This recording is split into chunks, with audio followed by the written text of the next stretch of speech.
everybody, and welcome to Thrashcast. We've got a great episode lined up here. We're going to be talking about suicidal tendencies. How will I laugh tomorrow when I can't even smile today? And there's Billy's got the album cover.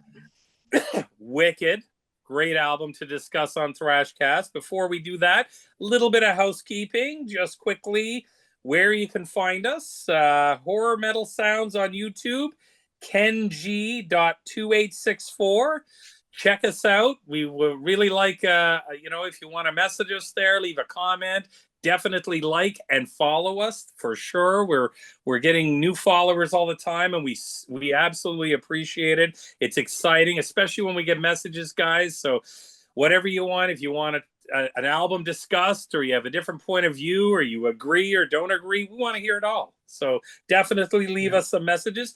Also, you can find us on Spotify. So what's great about that is, when you're driving to work, driving home from work, whatever, driving to the liquor store, throw it on Spotify in your vehicle, and that's great. And I know Ken's been working on some little shorts and stuff that we've been doing, like kind of breaking up the episode a little bit with our news program or that sort of thing, and we've been kind of throwing those out in 5 and 10 minute little kind of teasers. So definitely check those out, especially if you're crunched for time. They're great little fillers, and and also check out Horror Metal Sounds for the, what is it called, Ken? The music. Horror Metal flashback. Horror Metal flashbacks, yeah. So, you've done what? AC/DC, Alice Cooper. You've done the Geiger and Count the Cross. Yeah, awesome. And so then the Guar one is going up shortly. It's almost done. Oh, wicked. So, that's all bands and artists that are metal that have an attachment to horror themes. So it's really, really cool. And I tell you, watching those, Ken, I've learned so much about the attachment, the relationship, and the actual band. I got to be honest with you. So that's awesome. I suggest everybody, and I know on our Instagrams and on our own personal Facebook and that, we're always promoting the heck out of it, but you can get it on YouTube as well, guys. Again, Horror Metal Sounds. KenG at .2864. So check that out. And a cool episode on Ed Repka artwork. So yes, that's right, Bill. Yeah. Right. Yeah, that's right. You got it. Yeah. So this is a really special episode. So it is our 25th, believe it or not, our 25th episode of Thrashcast. 25 weeks in a row. Amazing. We've been able to, a lot of work goes into this.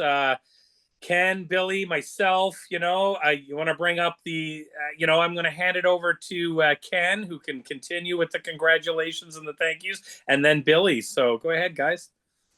Yeah. So happy 25th. It's gone well as far as I can see. I'm really happy with when we started, and also just like a quick recap. We did start back on March 15th was the first episode, which was Creator's Pleasure to Kill. It is still our most watched video to this date. Billy's laughing, but it's true. It's like we've 25 episodes and people love the Creator right from the get-go, so that we're really happy with that. So we've covered a lot of bands. Like we've done all the big four German. So we've did like Destruction, Sodom. We just did Tankard last week. And we've even covered all the big four in California. So Metallica, Anthrax, Megadeth, and Slayer. So we've kind of been all over the map with this, which is great. And then just some small little points about what we have been doing. Like Jim's did some written reviews for us. Yeah. So we've had like a Sepultura. He did the Annihilator live stream. He did the Kerry King solo one, which is great. And then Billy's been all over the map. This guy's like the world traveler here, So it's great that we get to hear him talk about like Hell's Heroes, Maryland Death Fest, Whacking Open Air, Bloodstock. This dude's always on the go. It's great. So we always, like, by osmosis, we get to, soak up what Billy's been experiencing, which is, super great as well. Yeah. And so we had some videos. We did the Alice Cooper, sorry, not Alice Cooper, but Anthrax with the connection to Stephen King. We did, as Billy mentioned, the Ed Repka little piece, which was kind of nice. We talked about that. We have one of our guest stars who was Jason Deville. He came on and joined us for the prom one, which was great to have like a fourth member for an episode. We finally got T-shirts made as well. Oh, I forgot. Yeah. Yeah, got mine on tonight. Got one on tonight. And so I just want to give a few little shout outs. First of all, I want to give a shout out to Rich. Rich is our editor extraordinaire. He's the one who puts these things together for us. He does a great job.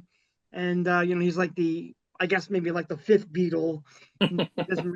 Doesn't get much mention, but yeah, so Rich has been doing that for us. And then a couple small shout outs before I hand it over to Billy. To my buddy Roland Gorge, who's a longtime metal fan. He loves this channel. He's been following it right from the beginning. And also Metalheaded One here on YouTube. He's been, commenting a lot on the videos, watches them all. So it's kind of great. I've connected with him on Instagram a little bit. So it's cool that we have people like tuning in and, giving us a little bit of a response every so often. But yeah, great. Happy 25. Billy?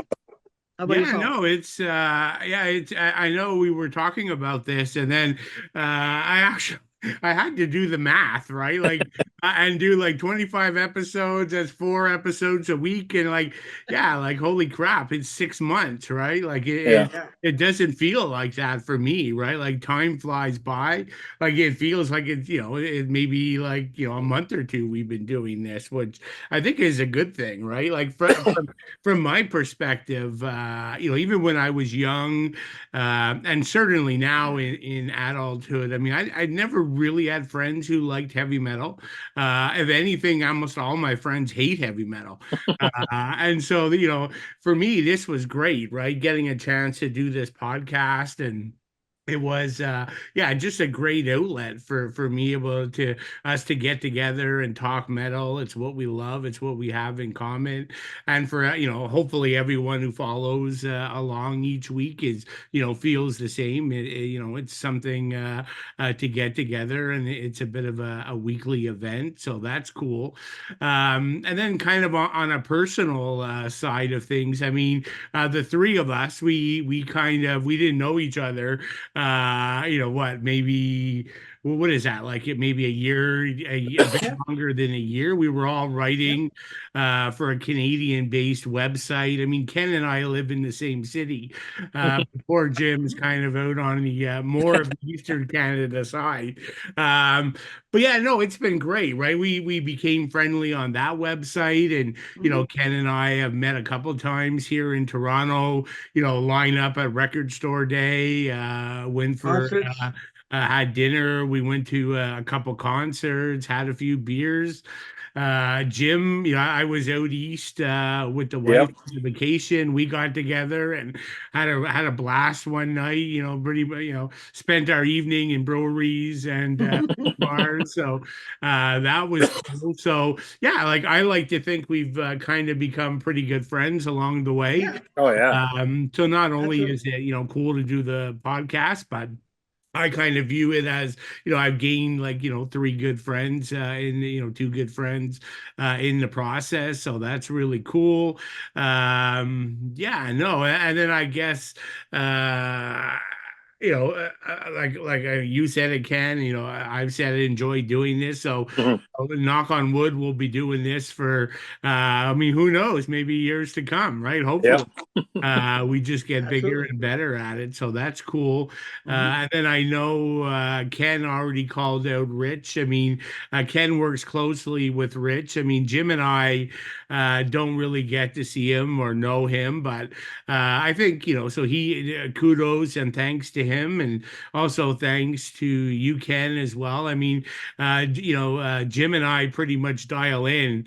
We all come up with the episodes, but all the technical stuff is done by Rich and Ken. Ken runs the website; it gets posted on. So, kudos to you guys, and thanks for all the extra work you do, because then you go and do the planning with me and Jim as well. So, great stuff. And again, just thanks to everyone who follows along and watches every week. Awesome. Well said, guys. Yeah, and and a big thanks out to everybody everybody who actually has tuned in and watched it and listened to it. We really appreciate it. And again, we love support in any way, for instance, with comments, likes, shares, and follows. Absolutely. We want to keep that going. And we've just seen such an uptick in all of this over the last few months, and it's really, really exciting to know there's many like-minded music people out there, and it's really exciting to touch base and have that sort of army of people for sure. But thanks, guys. Well said, guys. Awesome. Cool. So moving right along, I got a couple of questions for the guys about the band and album we're going to be covering. But first, I'll just give just a quick little synopsis, of like a little summary of the band. Suicidal Tendencies, formed in 1980 by Mike Muir, the vocalist. They have 13 studio albums to date, with their last album out in 2018. Still psycho-punk after all these years. Quite a bit of massive lineup changes over the years, but right up until even the next two albums, they generally kind of stayed somewhat fluid, and then even a couple of albums after that, and they've had some great additions, some great musicians in there. For this album that we're going to be talking about, it was released in September 13, 1988. It was their third studio album. You had Mike Muir on vocals, you had Rocky George on guitars, Bob Heathcote on bass, Mike Clark on guitars, and RJ Heron on drums. So some really interesting guys there, who I know this would have been Mike on guitar's first album, and Rocky would have joined on the album prior, joined the Army. So leads into my first question for you guys. No news items, Jim? Sorry? No news items? Oh, shit. Oh, what am I doing? God. Throwing this all off. Yes, we need to talk about news and what we're spinning. Go ahead, Billy.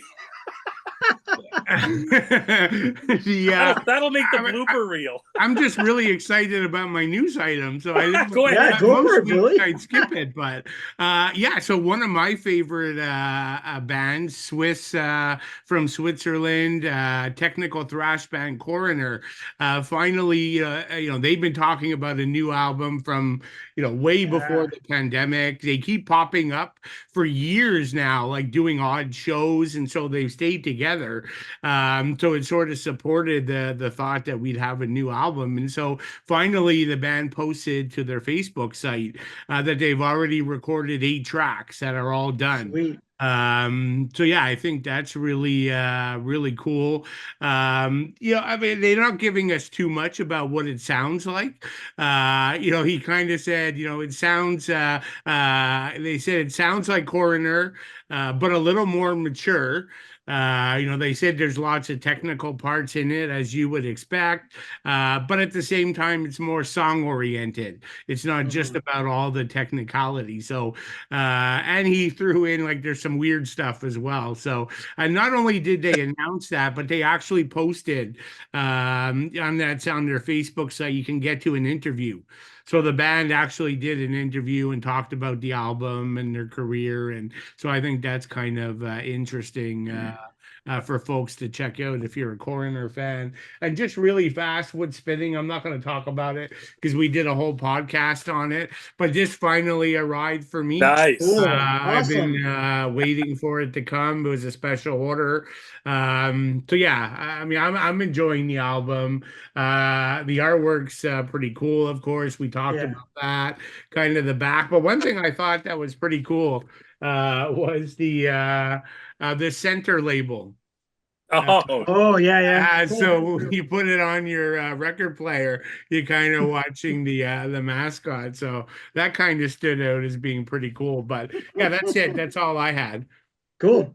And Ken, how about you?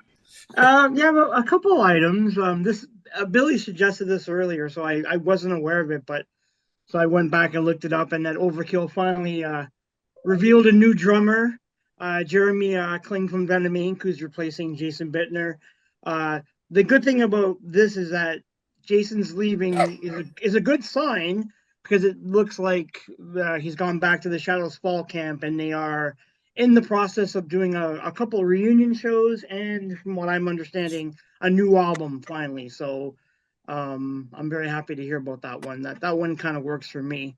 I wasn't a big Venom Inc. fan, but that's cool. I mean, they finally got a drummer who can go on the live set with them, so that's a good thing. Wicked. And then this one's for you, Jim. You're gonna love this one. So I just saw this the other day. So Michael Sweet has come out and said he's not a Metallica fan. Yes. And he says he couldn't even name one song that he likes. I'm like, what a douchebag. I'm sorry that I don't know. It's like, come on, dude. Like, why are you shooting on Metallica? It's like, give me a break. Ah, God. It's like you can't take, you can't shut the fuck up. God. Well, my buddy K-Man out of the UK, he wrote he can't even name one song. Yeah. Like, it's like so funny. It's like, come on, you were around all through this. I know the article, and then the funny thing was, as you said, I read his comment as he was explaining himself because he got so much backlash from it. That like I didn't mean it as an insult. It's just I just never, it's not my type of music, which is kind of weird because I mean they're the biggest selling probably metal band of all time, and especially when Stryper was big, they were huge. So just kind of weird. Yeah, it was. I don't understand why it felt like a slag to me, but yeah, like, come on, dude. I mean, they're the biggest band on the planet. Whether you like them or not, it's who cares? I mean, but you can't deny their contribution. Like, it's just stupid. No, it's so silly. It sounds like professional jealousy to me, but oh yeah, and I think I kind of got out of it that he was comparing like our new album's is going to do really well. Like Metallica, okay, I may not have been a big fan of their last album, but that album sold really, really well. Yep. It's huge. Yep. And look at the sold out double night stadium tour that they've been doing for almost 2 years now. Like, wow. Stryper had to, I don't know, cancel the tour because they couldn't get a van and gas and stuff. So like, give me a break. Yeah, exactly. I hear you. But that's all I have for tonight. The only thing I've been spinning is just going back and listening to Suicidal Tendencies albums just to kind of, I haven't listened in a long time. Cool. So I just went back to, just to kind of hear an old friend kind of thing. Oh, yeah. Well, what I'm spinning is kind of interesting that, so I picked up Evil Dead Yes, good album. United States. So I finally got it, and I got it at a good price. So it went on sale. It was like one of these Amazon sales where they only had like 6 and you had to buy it right away or you weren't going to get it. So I was missing that. And it's funny, I still need to get the latest one that Billy got. But I was able to get that, and this album absolutely kicks ass. Yeah, it's a good album, yeah.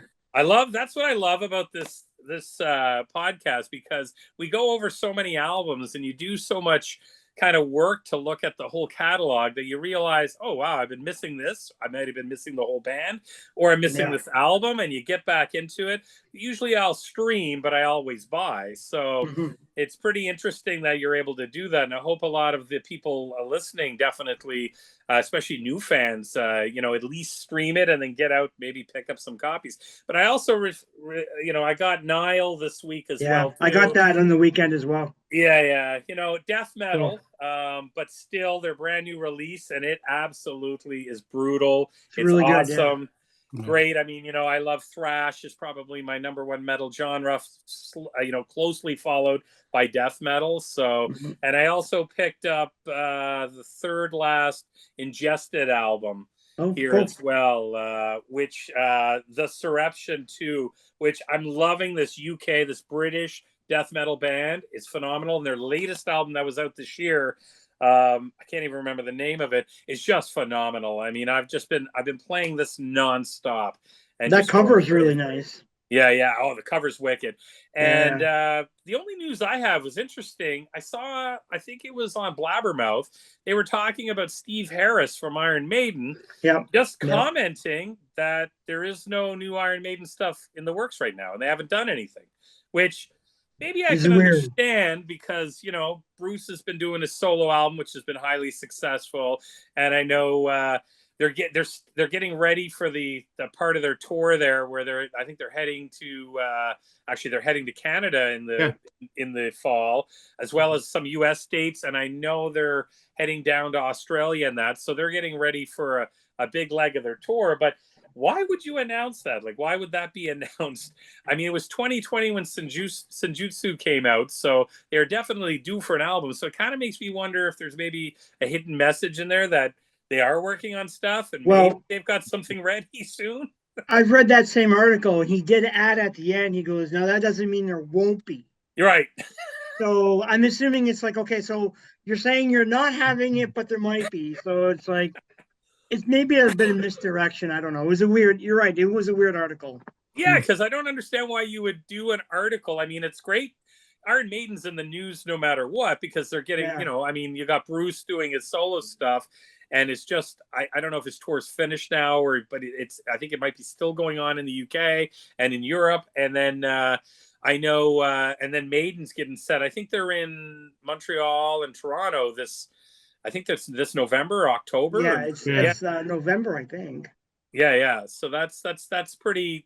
It's kind of funny that news kind of hit like that. I just found it kind of weird and kind of cryptic in a way, but we'll see. But those ticket prices in Toronto are insane. They're like $500. Oh yeah, I can imagine. It's like, are you insane?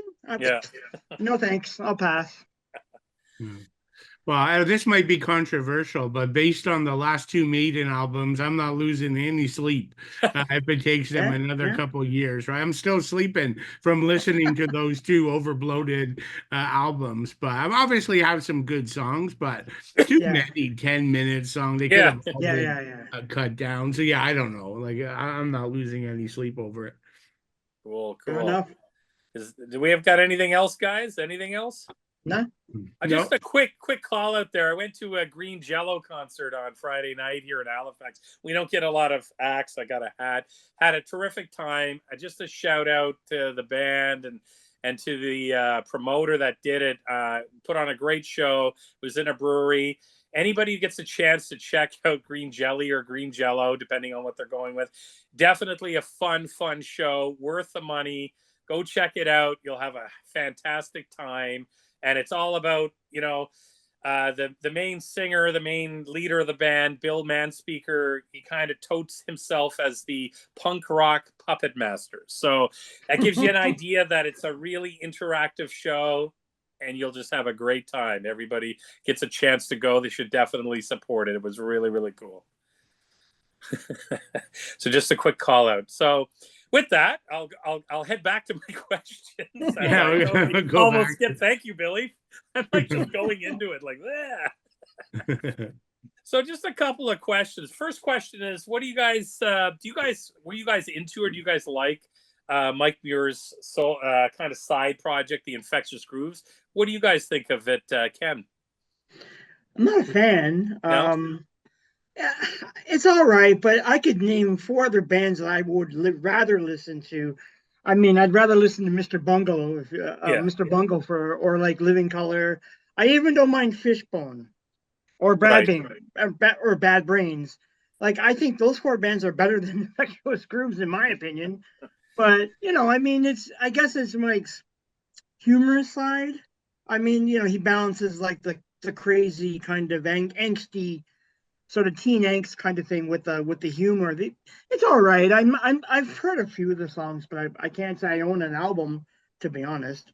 But yeah, it's not for me. Cool. And Billy? Yeah, no. So I actually own all the albums. Same here.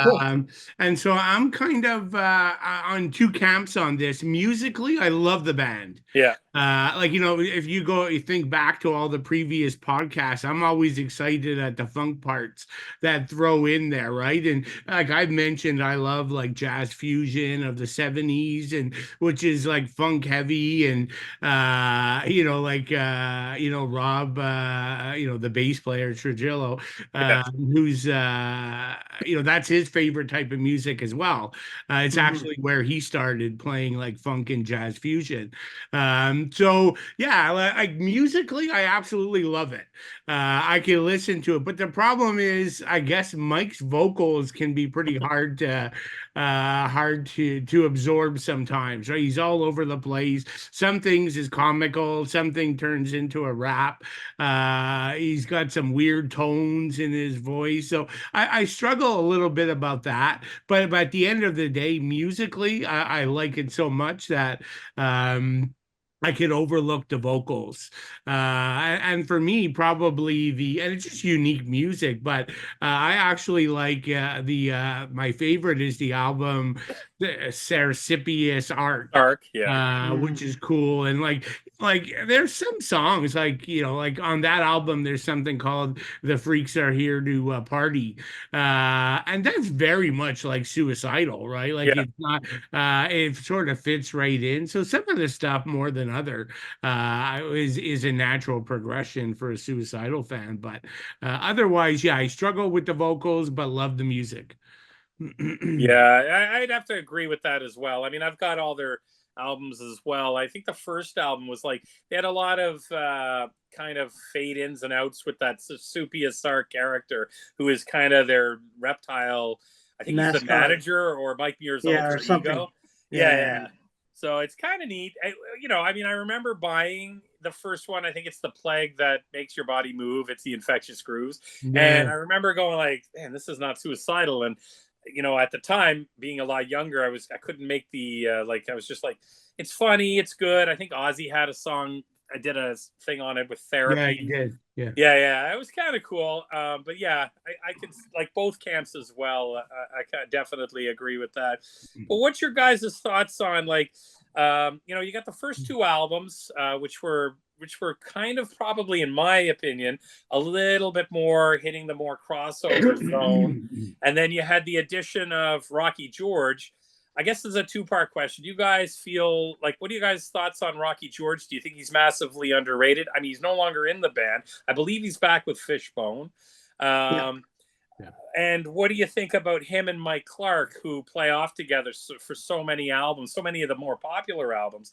Especially starting kind of with this one, because this would have been Mike Clark's first album. So the questions are: do you guys think Rocky George is underrated, and what do you think of the two of them, their work from this going forward? Billy, go ahead for your first.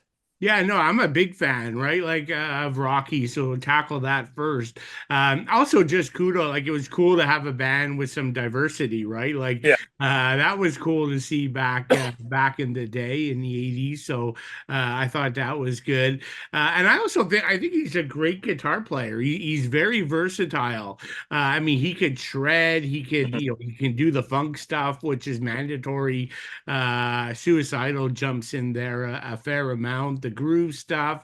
And I think we'll talk about it on this album. And he can also play like guitar with a lot of feeling and emotion. So he's got like a good background there. I mean, it's interesting. I remember reading they did a feature on him, Guitar Magazine, as one of the most underrated guitarists.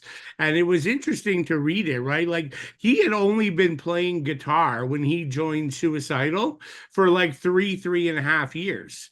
Yeah. So it was all kind of fairly new to him, and he was only into metal for hard stuff for maybe like a year, right? He started playing piano and clarinet, and then he did saxophone for 8 years. So it was like totally different. He went to school with Rob, the bass player, right? And the two of them, they spent all their time, listening to jazz fusion music when they were in high school and buying all that stuff like Mahavishnu Orchestra and Weather Report. And so I thought that was cool. But yeah, he's quickly got into the metal thing. He fit perfectly in. So yeah, I think he's very underrated. And so did Guitar Magazine, who did the feature on him. And yeah, to your question, yeah, like I think the addition of Mike and Rocky was great for the band. I mean, that's kind of for me. I didn't really like the first two albums as much. It wasn't really my style, but you know, this album and Controlled by Hatred, Feel Like Shit, Deja Vu, and then Lights Camera are like my three favorite albums of the band.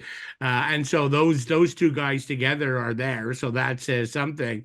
And then, you know, as they started to, you know, one of them left, and you know, by that last album in 16, they were both gone. And you know, when they were no longer together, I missed them. So yeah, Right. I think they both had a great part in the band's success for sure. And Ken, your thoughts? Yeah, I agree, Billy. Like, yeah, he's really underrated. The one thing I'll say though, I think his playing gets elevated on this album that we're going to talk about, because you know, I mean, Clark was fiddling around with Mike on their No Mercy side project, which was more like a thrash, kind of somewhat punk. And then when Clark came to the band, he wrote most of the music. Right. So a lot of the music with a lot of the solos is all pretty much written by, well, played by Rocky. So he really stands out in this album, that wise. So yeah, it's great. I just wanted to go back to what you said though, Jim. Like, isn't he with Cro-Mags? It's not. I don't think it's Fishbone. I read he's with Cro-Mags, but he's also working With with Fishbone? Yeah, yeah, That's Okay. what I that's what I read too. Yeah. yeah. Okay, I wasn't aware of that. I know he's been playing on and off with Cro-Mags, and he just recently rejoined them in 2019. So I didn't know that he was also Yeah. working with Fishbone. Okay, cool. But he's very underrated for sure. He's a really good guitar player. I don't think he gets enough credit for the kind of music that he played on all the albums that Billy mentioned. They're all, you know, he's top notch for sure. Like it's great. So yeah, I would agree. Like after they left the band, I don't think this band's really been the same, in my opinion. Agree.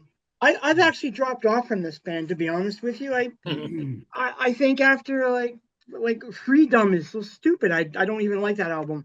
And then Right. everything up until Freedom I kind of liked, and then after that I haven't really paid attention to anything they've done since that time. Right, right. You know, Rocky's a great guitar player for sure. Yeah. And Rocky was in that. What was that band called? They had a weird name. He was in there with Jeff Hanneman, and Dave Lombardo did drums. Oh yeah, yes, What was that yes. called? Oh, I forget that name. I know what you're talking about. Oh Yeah. shit, I I can't mean, remember that's that pretty one. cool. If you're doing like Yep. a project with Jeff Hanneman and you just started playing heavy metal, like that you graduated. Yeah. Hell yeah, for Absolutely. sure. Yeah. Yeah. No, for sure. No, I feel the same way. And I mean, on this album, you know, you've got Clark on rhythm, but that two of them play off each other Yeah. so well on so many of the songs. And then it just continues to the next album, right up until, you know, they kind of finish up. I think it was Suicidal for Life was the last album. The two of them were on it together. And, but yeah, you guys are 100% right. Like, as it kind of went on after Suicidal for Life, it you know, there was a few albums after that, but I kind of dropped off a little bit as well too. I find that the band gets so much notoriety for Mike Muir, rightfully so. I mean, he's the long-standing member, he's the voice, and you see him. But you know, I find George is definitely, and Clark definitely, huge parts of the band that just created that sound. And like Billy said, I liked the first two albums, but definitely kind of really went full circle on this one and really found their sound and their footing with this one. Really, this was the start of something really special, I think. So I looked up that band. They were called Pap Smear. Pap Smear. Pap Smear. Okay. Yes. Yeah. Okay. Cool. That's pretty cool. So another thing to just bring up, you know, this album was produced by Mark Dodson.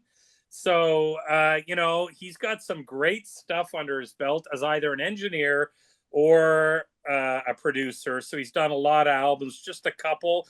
Like he was the engineer on Judas Priest and After Sin, which was one of my favorite Priest albums. And Ken, I wrote this down for you.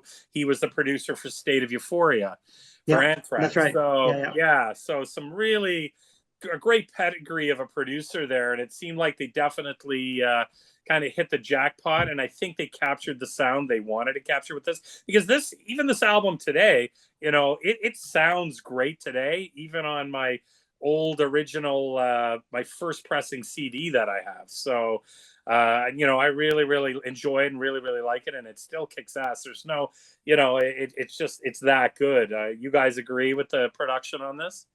Yeah, yeah, Yeah. that's pretty solid. I don't have any issues with it at all.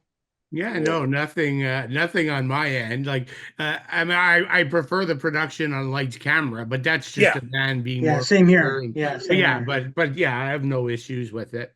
Right, right, right. Yeah. And just another quick side note I'd like to mention, just you know, Bob Heathcote, who's the bass player for this album. He did this album, and he did I think 3 tracks off of Controlled by Hatred, Feel Like Shit. Kind of, and he stepped away. So he was in, you know, he was in the band for this kind of their really, really their breakout album. You know, unfortunately, tragically passed away on July 24th, 2022 in a motorcycle accident. And I kind of chat online with his son quite a bit, that Chris Heathcote, that I talked to him just as a fan, because he kind of keeps his dad's, definitely his dad's memory alive.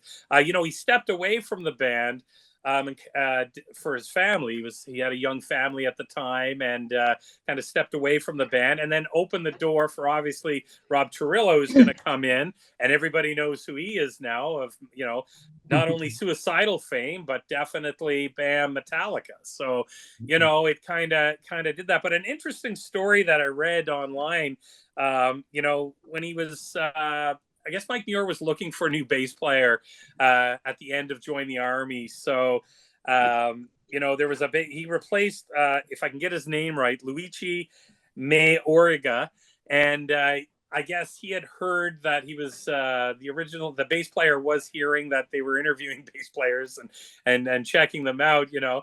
And so I guess Bob got the gig upstairs, and then he's walking down, he bumps into him and says, hey, I guess I'm in, you're out. It was just kind of a funny story. And I've read that he always said, you know, I always felt bad for that story, because he said, you know, I really liked him, and it wasn't probably the best way to do it, but just kind of one of those metal stories of, you know, just kind of how it goes down. So, you know, a tragic end there in 2022, and you know, we definitely give our condolences to his friends, families, and ex-bandmates for sure. So just a little side thing I wanted to bring up there. So we're gonna jump right into the album, guys. You know, here we are. We're heading into it. First track, which is probably one of the most famous Suicidal songs, "Trip at the Brain." Billy, you take this one first. Yeah, no, I mean that this is a great track. It's a good opening track. One of my favorites, I think. Got to see them play this live quite a few times, so this is one of my favorite live tracks. You know, it's got some, you know, quick, funky bass at the beginning, which, as I said before, always gets me excited. Has a really cool, memorable riff that goes through the song. Mike's vocals, I mean, I don't know, what can you say? I mean, I think he's fantastic, right? There's something so infectious about his vocal approach, right? He can get a bit aggressive at times, but not often. He has more of this vocal swagger that always is so many hooks. Like, I look at his voice like an instrument, right? And that Yeah. kind of applies to everything. But this track's also got you know, like a great, like, addictive chorus. It's got the backing vocals. Rocky does a pretty good job with the guitar solos here. Some cool tempo changes, like the track gets really heavy. About 2.5 minutes in, so that's really good. You get some of the groovy things at Suicidal musically.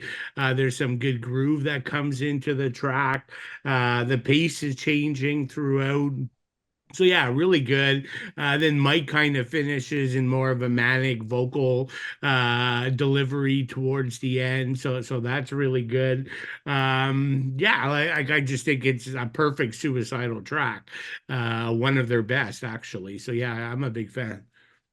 What's your thoughts, Ken? Yeah, I'll probably just echo Billy's sentiment. So what I'll do is I'll talk about the video, Yeah. because this video is fucking hysterical. This is the first single that on the album for them. The video is directed by Bill Fishman, and if you don't know Fishman, he made a bunch of movies. He made the movie Tapeheads with Oh yeah. Tim Robbins and John Cusack, and oddly enough, John Cusack is in the video because he plays that where Mike is going down this hall and he goes into this room and there's Cusack's all dressed up in like army garb and he's like you and he just basically lays into Mike. It's kind of funny. The video is great because I love how he's at the start. You get this bum who finds the brain in a trash can, and then next thing you know, Mike is like in a. I guess I'm assuming he's in some kind of institution, and they're waving the brain around on a chain. It's really funny. Yeah, I haven't seen that in years. Yeah. Yeah. I was watching it this week because I was like I remember the video and I was like oh okay cool. I thought it was pretty fun. But Fishman's pretty good because he's actually did Institutionalized and Possessed Escape. He did their previous two videos. He's also did stuff for like Ramones, Megadeth, Lamb of God. Like he's pretty cool. But yeah, this is a great song. It's a very memorable trip to the brain. You won't forget it. And as an opening song, yeah, it's real. They start off great. Like it's a perfect song to begin the album. Yeah, and you can't beat that chorus. I mean, he just over and over and over again, and it's like that. It's the quintessential Suicidal Tendencies song, and I like and I agree with what you guys said. Rocky George just absolutely shines on this, and but there's a really cool bass groove in it as well too, and the bass at about the 3-minute mark leads into a different cool direction, and then flips the song kind of into a different cool direction, which is kind of neat. And then at 3:50, the song chugs just speed up right to the very end. So it's pretty cool. But yeah, the video is pretty neat. And I think, I mean, Suicidal Tendencies always had really, really good aggressive videos. So yeah. I love that. And in 2014, I think it was Revolver magazine had said this would have been like one of 14 top thrash albums. And in a lot of the top thrash lists I saw, top 30, top 50, it was always usually Lights Camera comes before this because it's definitely a much more bigger, polished, and probably more hit-laden record. That was kind of the one that really sent them into the stratosphere. But this one here definitely kind of lit the fire and definitely got things going. Ken, we'll head into track 2, Hearing Voices. What's your thoughts? Yeah, this is a really good song as well. Like as a follow-up to the first song, it's good. Like it's got a heavy moss sound at the start. Mike's got that scream at the beginning. He sets the whole thing up, and then you get a steady chug right throughout. And then Rocky solos again. Top notch. I like it. I mean, again, it's Mike's preoccupation with the idea of being crazy and hearing voices, and it's a pattern and a thing with him. But I think it's a really good song to fall right after Trip to the Brain or Trip at the Brain. Wicked. And Billy? Yeah, no, I mean, I think it's a good track too. I mean, I don't think there's any bad tracks on the album, but like obviously something's got to be in the top half, something's got to be in the bottom half. This for me probably fits somewhere in the middle, I guess, or I wouldn't call it my top 3 or top 4. Like, I agree with Ken on most. Like, it is cool to hear Mike rip into a scream. He doesn't do that like a whole lot. A couple places in the album. So that's cool. I like, again, always with Suicidal, there's like a nice groove to the song. Again, like this one actually, it's a very unique like pre-chorus and chorus section. Like it's almost like, it's very I don't know if mainstream's the word, but like it's not as heavy. Like it's very laid back. Maybe is a better word. Other parts of the song certainly pick up, but yeah, very catchy and melodic chorus. But yeah, for me, like the songs, like it's mainly about Mike's vocal approach and the guitar riffs and that good guitar lead at about 2.5 minutes that sort of take the standing stand out for me. But yeah, I'd say it's with respect to the other songs, about an average song on the album. Yeah, I totally agree with you guys. I mean, I love the kind of the gang shouts with the guitar. It kind of, they mixed it so well. But I even wrote that this could have been probably a more radio friendly song back in the day, more so than the two singles they released, just with the way it's kind of a little bit more melodic for a thrash song. But then yes, there's parts of it, like that solo is a total thrash solo in it, and it just reeks of that. So yeah, kind of a middle of the pack on this album. I mean, you know, the Billy had made a good point. The original album, the albums now have an extra track on it, and we'll get to that as we go through. So technically there's 11 we're going to talk about, but really back on the original pressing there would have been, I believe, 10. Billy, only 10. Yeah, there's one less. Yeah, I guess it was to do with the spacing, right? Right. I would have to assume, because that missing track is a great track. Yeah. I think so. Anyway, so yeah, absolutely. So we're heading into track 3. This is one of my favorite Suicidal Tendencies song of all time. I mean, Pledge Your Allegiance. I mean, here you have a band that was banned from playing in LA for many years. I don't know, 5-7 years, many years. They couldn't get any gigs in the municipality, I would say, of Los Angeles.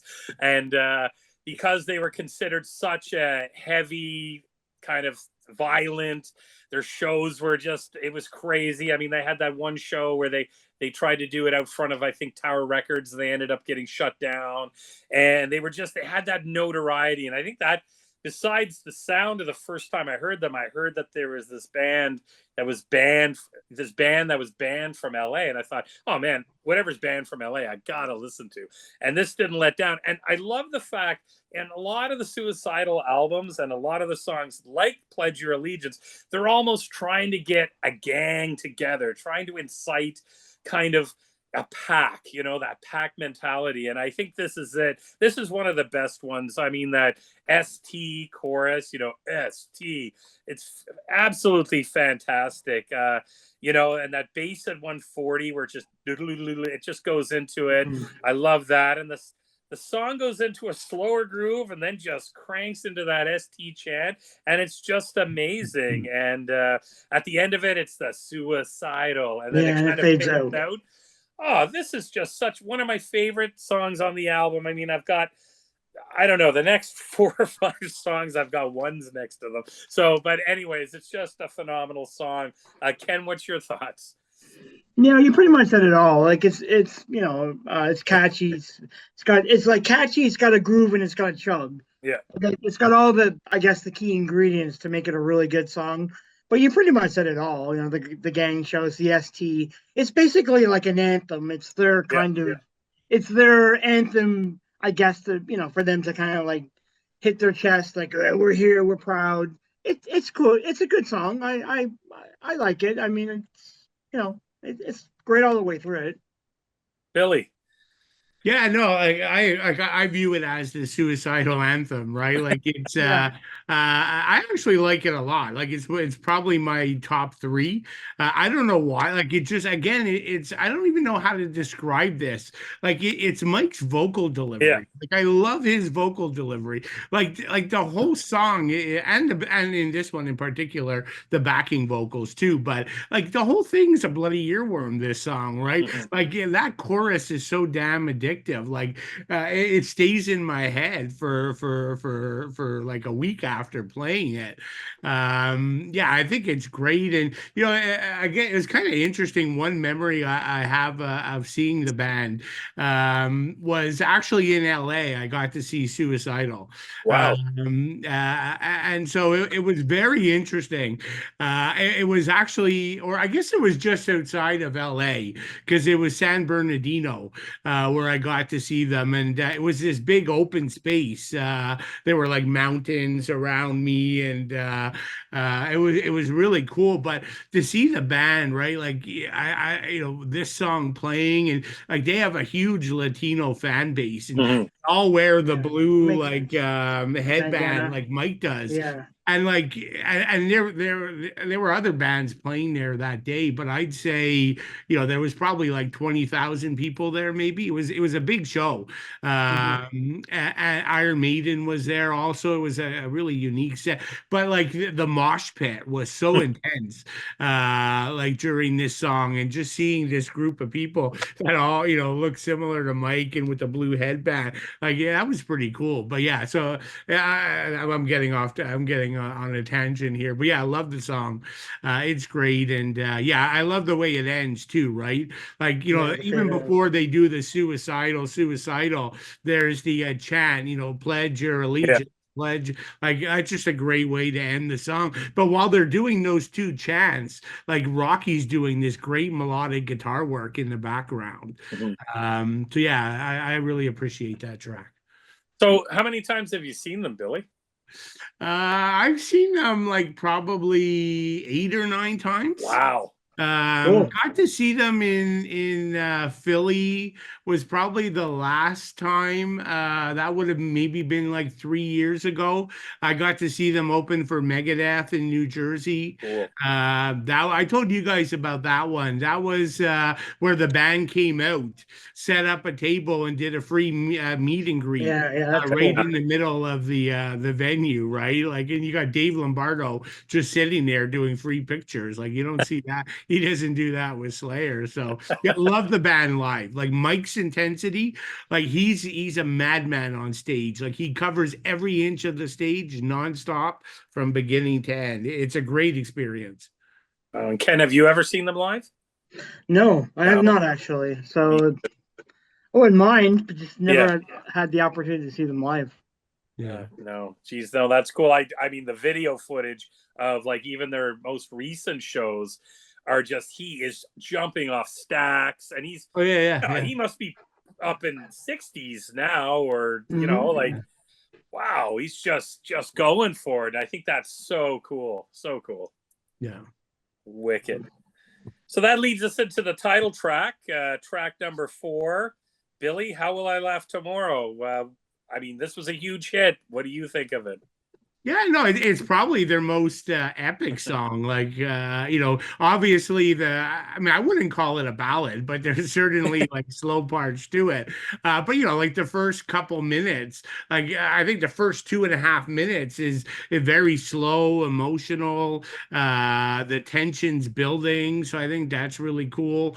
But then the track just really breaks out. Like the second half is much faster. Like I prefer the second half over the first half, but that build up in the first half is what makes the second half pretty damn good, right? But yeah, no, it's this one again has the strong shouting vocals throughout it, and like Mike sort of shouting, and then the band shouting back, and like they do that a couple times. That's really good. There's some great, like if you listen carefully, some great like bass lines mixed in there. Rocky, again, we talked about underrated. He has this cool musical section just past 4 minutes. Like the Yeah, thing lasts at least a minute. Like that's fantastic. We go a bit slower towards the end, and again, that ending, right? Like Mike shouting, How will I laugh tomorrow? And then the band going, When I can't even smile Wow. today. Like it's just fantastic. Like a great song. Yeah, fantastic. And Ken? yeah. Lyrically, this is Mike's best song on the album for me, Oh, lyrics okay. wise. I think so because he's talking about despair. He's talking about like emotional pain and all this struggle to kind of like, I guess, cope with everyday life, which is a staple with the kind of lyrics that he wanted to write. So I find it, yeah, it's like the strongest song. The first half is okay, it picks up in the second half, as Billy stated. And I agree, like after 4 minutes, that's where it really shines for me. Rocky does all his best work there. Hmm. But this is a really solid song as well. I like it too. And don't you love that part of the chorus where it's today, today, Yeah. That's Yeah. today, right. and then That's they right. rip into Today. it? Yeah, it's Yeah. awesome. I mean, Because it just it, picks up from there, right? oh yeah.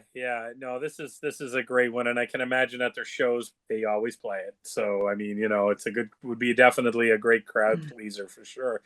And Mm-hmm. this leads us into number 5, The Miracle. So we're getting towards the half of the album here. For me, this is another great song. I mean, it's got that superb, that thrash intro.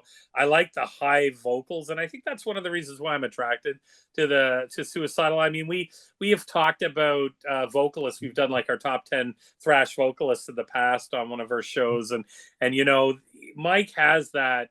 I think he hit our lists. He has that recognizable vocal ability and sound. You know, and it just, this song is definitely is got that for me. You know, it's a fast song and it just takes off. You know, and it's just, he kind of, I find he does his own gang vocals on it. It's kind of weird. And then it leads into kind of a bit more of a slower, sludgy part that leads into a really cool slow solo by Rocky. So, Ken, take it away. What's your thoughts on this one? Yeah, again, like lyrically, it's like 1-2 punch. Because what I Yeah, like what he's saying here is like he's thinking about being disillusioned. So then as the song goes on, it's like he thinks that okay, if I find a miracle, maybe it'll change my life. But then he gets the miracle, or he sees the miracle and finds out it's false hope.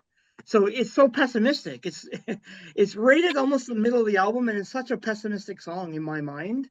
But like you said, it's heavy as hell. It's got a fast chug pretty much all the way through. I like how at the 225 mark it sort of changes a bit of direction. The riffing is great. I love the riffing, and it just picks up. That solo is really really good. But this is another really good solid song. awesome. And Billy.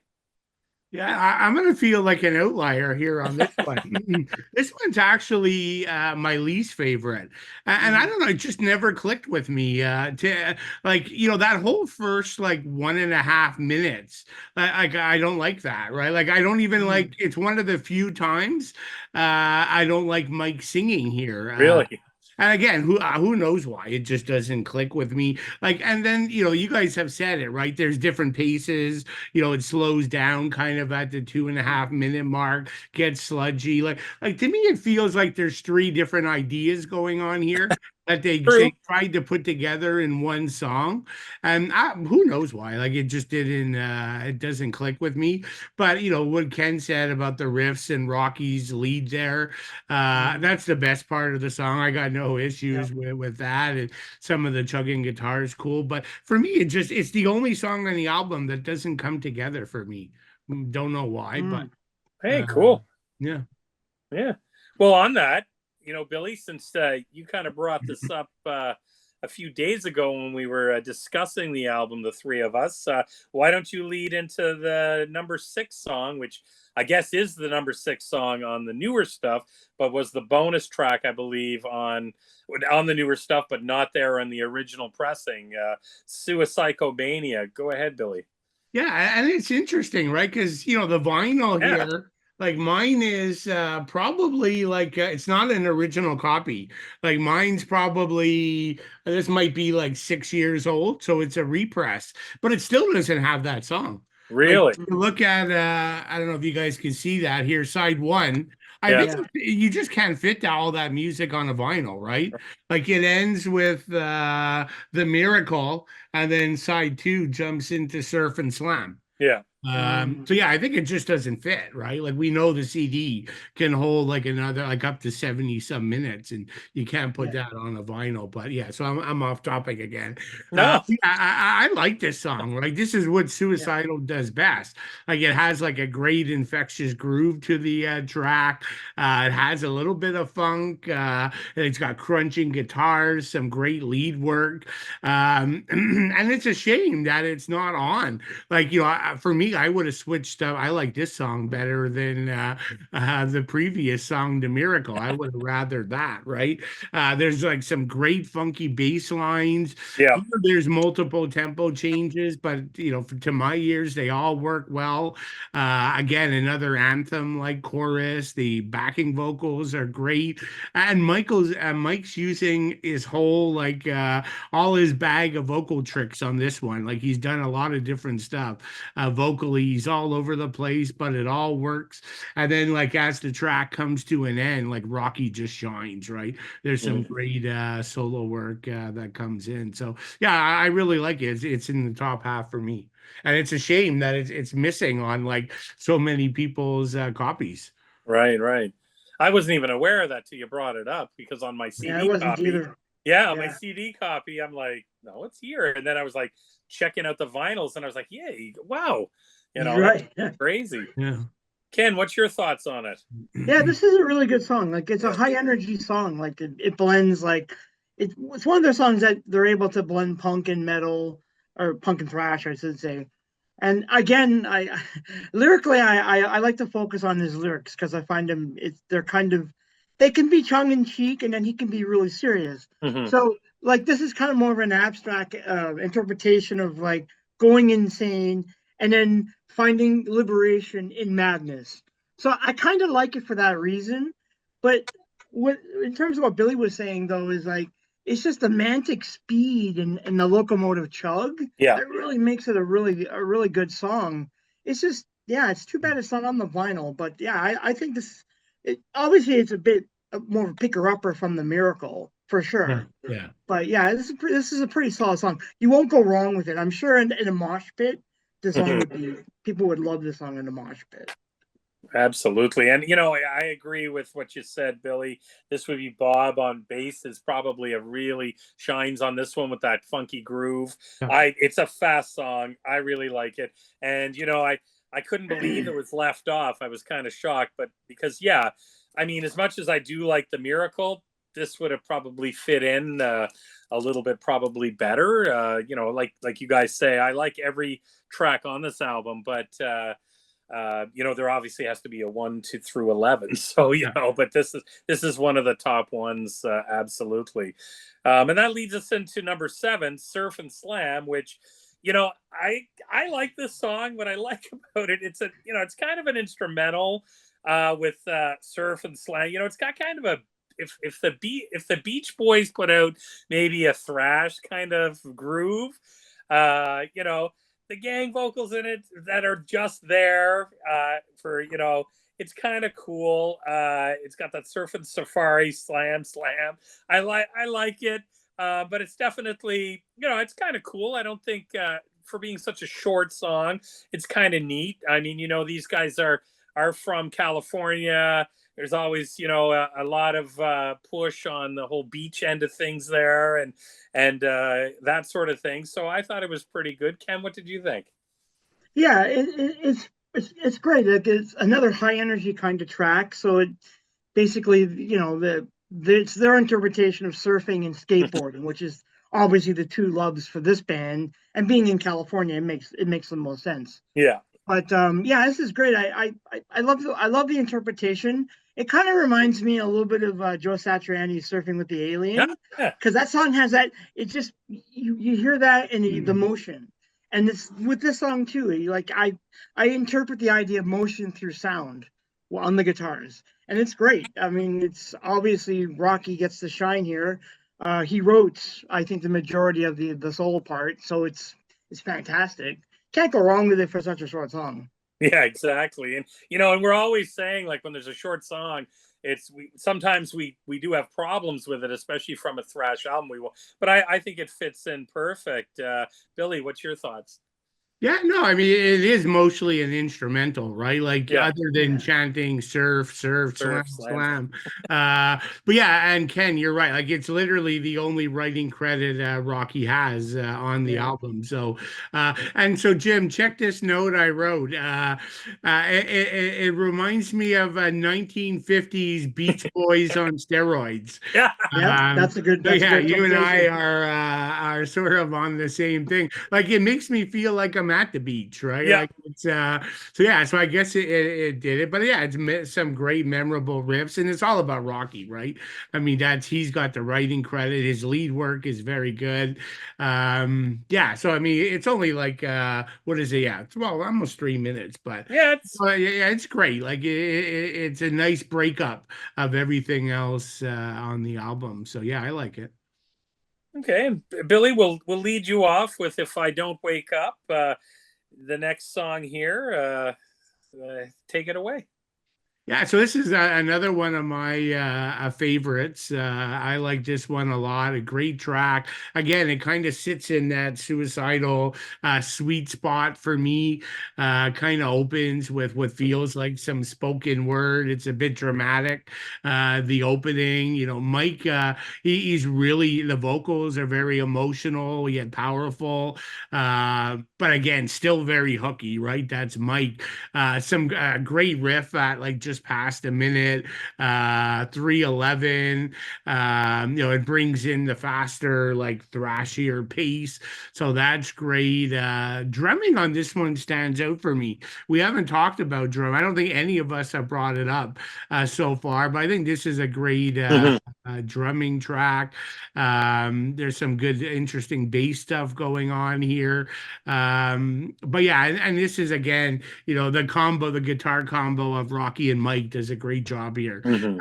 The rhythm and the leads stand out for me, and of course, as Suicidal always does, a killer chorus. Awesome. And how about you, Ken? What's your thoughts? No, it's not bad. It has that kind of doomy, kind of Sabbath pace at the start, Hmm. which is all right. It has a nice chug when it picks up eventually.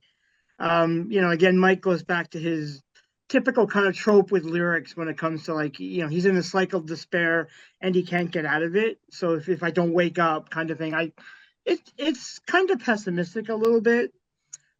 I will be honest with you guys. The album falls apart for me at the end. The last few Really? songs, yeah, I don't.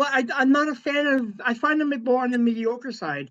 Sorry, Track did you eight's say okay. 2 songs or 3 songs, Ken? The At the last, end? well, the 8, 9, and 10, I'm not a fan of really. Okay, so I'm not really. I just find them mediocre for me. okay. I just find that there's a crescendo. It picked up. You get 6 and 7, it's great, and then it kind of. I don't know. For me, it just. I don't know. It's my personal taste, but Yeah. I don't find the remaining end songs as strong as the beginning of the album, in my What about opinion. track 11? You don't like that one either? I don't Okay. mind track 11. Yeah. Yeah, I okay. just find there's Okay. a dip for me. Like you get to 8, it's kind of okay. You get to 9 and 10, and then I find it, they're a bit on the mediocre side for Yeah. me. Well, I I'm going don't. to be on the same page with you on the next two, but we're jumping Okay. ahead. So, Yeah. No, no, but no, no, no. Yeah. yeah, okay. So like track 8. So track 8 is okay. I don't mind it. I think it's interesting for me. It's an okay song. Okay, great. Yeah, no, I like track 8. Yeah, I think maybe the next 2 songs it kind of tapers for me as Yeah. well. Mm-hmm. But that, again, to originally, like on the album there was only 10, so, and Mm-hmm. Mm-hmm. I believe this was only released on CD. I don't even think on the cassette had the extra track, so it's kind of weird. But yeah, this is a great one. It's got a bit of a dark intro. That's spoken word intro is kind of cool, and I like Mike's vocals on this song. So, but this leads into number 9. I might as well get started on it because it sounds like the three of us. Sorry, with a question mark, exclamation point.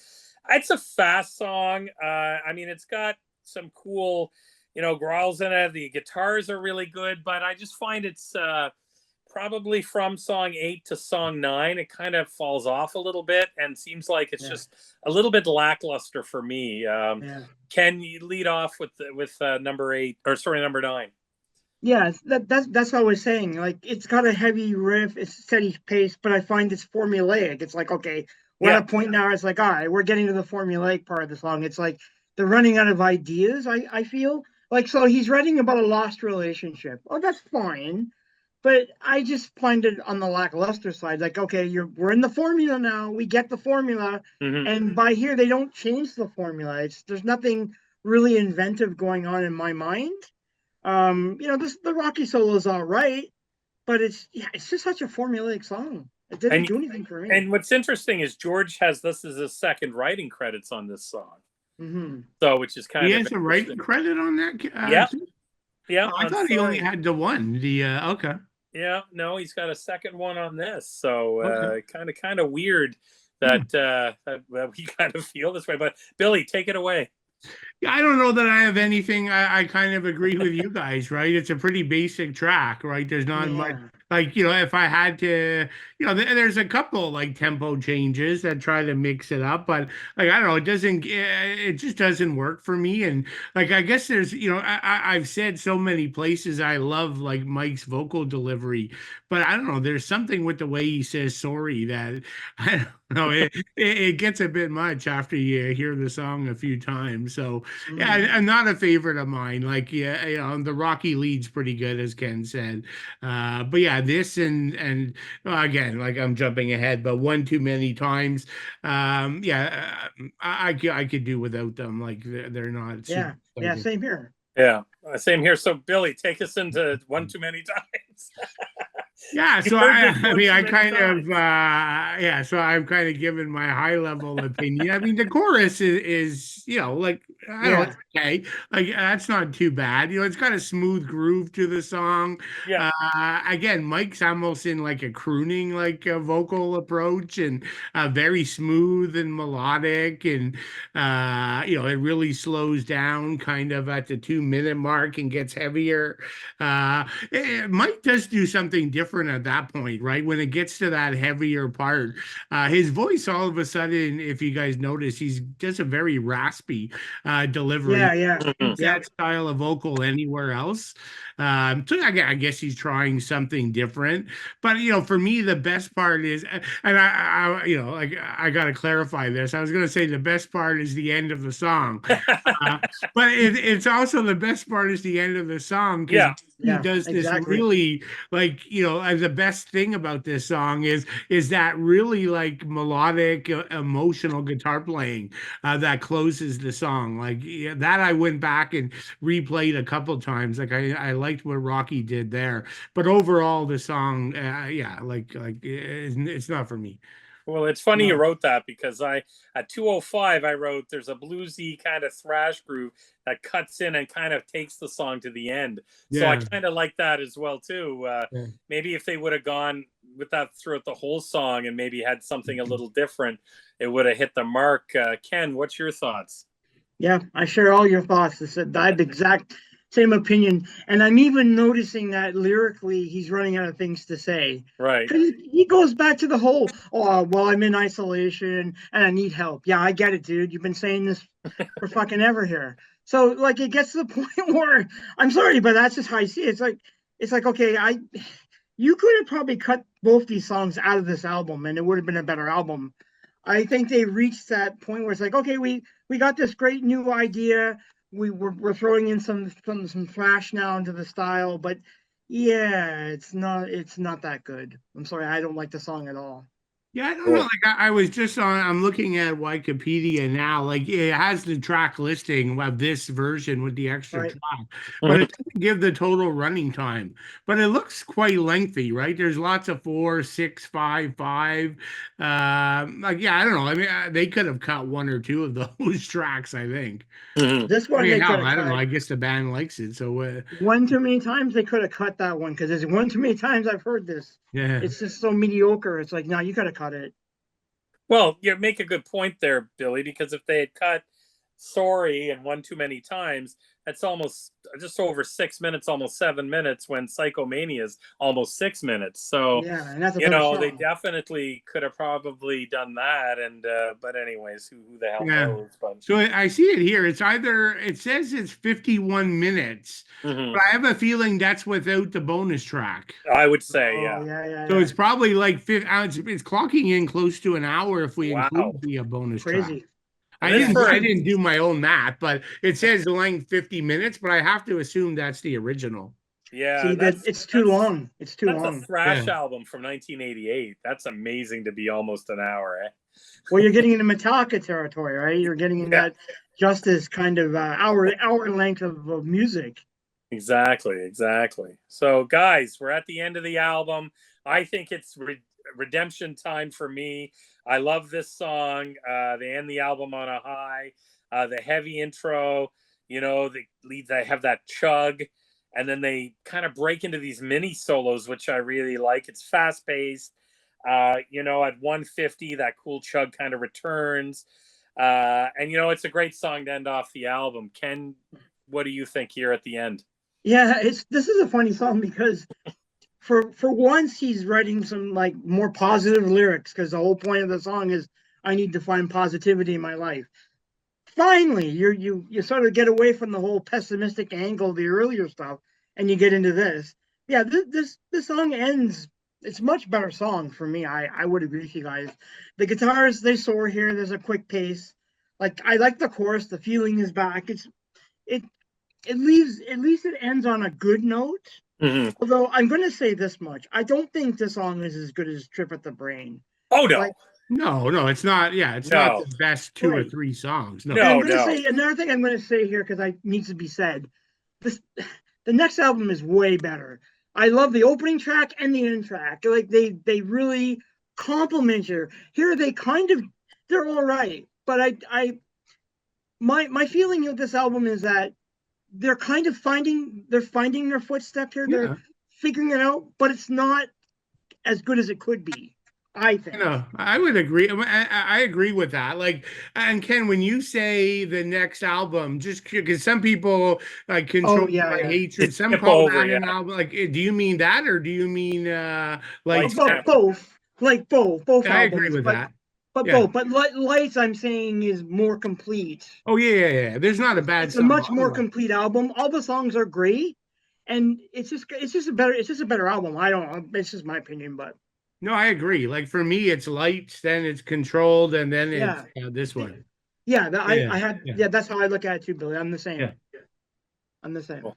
Billy, what's your thoughts on the last track? It's I like it much better. Like, like I agree. It's not like I maybe fourth I would rank it, or fifth. Like I forget. I didn't do my stuff there. But yeah, it's another kind of suicidal anthem type feeling. The big chorus and the gang vocals come back. It's interesting. Like Jim, you called out that riff at like 150. Like to me, that totally sounds like an early Motley Crue riff. I don't know if that's just me, but it just sounds like it could have been on Shout or maybe the previous record. Again, Rocky does a great job. And something again that he's done well. This also has another like a nice rocky melodic outro on the guitar to close the song. So I think a big step up from the last two for sure. But yeah, like I don't know, could you say I guess you could say overall the first half is stronger than the second half. Yeah, exactly. The first half is math great here, but yeah, I think that's the case. Yeah, it falls apart in the second half for me. That's why I could never give this album a 10, because of the fact that there's a couple mediocre songs that just bring it down for me. Yeah, but I still like the bonus, which I guess is second. I don't mind Surf and Slam. Like I know Jim and I liked If I Don't Wake Up. I know you weren't as big of a fan. Yeah, it's all right. Yeah, it's okay. But then 9 and 10 falls apart, and 11's good, but it's not as good as the better songs in the first half, I guess. Yeah. That's how I look at it. That's interesting because I kind of bucked the trend of you guys. This is my favorite Suicidal album. I would say Controlled is probably my second. Whoa. And Lights, Cameras probably my third, although Control has their ninth song is How Will I Laugh Tomorrow, kind of a different version, which is kind of not really an extra. I guess it's an extra song, but it's the same song. But I also really like from their catalog too, Art of Rebellion. I think is a superb album, probably my fourth or fifth. Not that I don't like Lights, Camera, just it was an amazing song. Again, I don't think there's a bad track on it. This one was the first one I got, so I probably have that emotional attachment to it to some degree, and that's understood. Love it. Yeah, that makes sense. Like for me, the first one I got was Control, then Lights, then I went back to this one. Right. Yeah. Cool. Okay, makes sense. So, what would you guys rate it, just for fun? I mean, Ken, what would you rate it? 8 out of 10. Cool. Those two mediocre songs really bring it down for me. Bill? So in another sort of a site, we did a podcast a long time ago on Lights Mhm. Camera. Like for me, that's slam dunk at 10. I think when I did my top 10 albums of all time, Lights was there. Yeah, Probably just squeezed in for me. So that's a 10. So this can't be a 10. And this being my third, I don't know, I guess I'd go like 7.5. cool, Okay. cool. For me, it's a 10, although the two songs are probably a little bit more weaker. However, the bonus track, I guess you could call it a bonus track, really makes up for it in my mind. I kind of Yeah. makes me wonder why they just didn't go that route anyways, but hey, who the hell knows. But anyways, no, great discussion, guys, on such a great album. No, that was a lot of fun. So we have a real treat lined up. So, we're kind of doing a top 10. I don't know if it's necessarily our top 10, but it's 10 anyways, because I Yeah, just yeah. kind of did it as 10. But I'd love to, we're going to be talking about thrash bands, or we can add some metal bands. There's no rules here, whatever you guys want to do on bands that you guys, that we all think we're going to have 10 each, probably Yeah. some double ones in there, on who we think should be releasing an album, where it's been either a long time for us to be releasing an album. There's not really a year thing here. It could be 3 years, it could be 20 years, it could be whatever, but a band that needs to release an album, that hasn't released an album in a long Yep. time, Yep. that is either they're still together that we know of, that they're touring. I mean, I got a couple on my list that I know there's albums coming out, but it's been so long, Yeah. and there's still not a clear direction on whether they're not. But who wants to go first? One of you two Yeah. guys. I'll go first. It's okay. Awesome. This is gonna be fun. Yeah, yeah. This is actually one of the better ideas for a list that we came up with. And then kudos to Billy, because I think he's the Yeah, one that came up with that.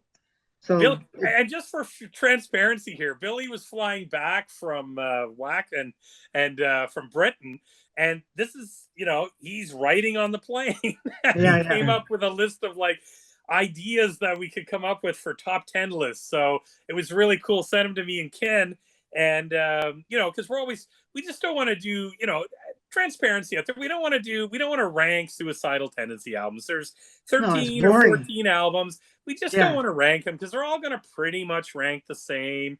pretty You much. Yeah. know, yeah. So, and we don't want to, we've done that. We don't want to rank the year, like do our top thrash albums of the year, because I think we've done that for 1988, or it's been sort of Yeah, beat it's to been done, death. dude. So we really are trying to come up, and that's great for our viewers too. If anybody who's listening and wants to come up with a really cool top 10 idea, send it in to us.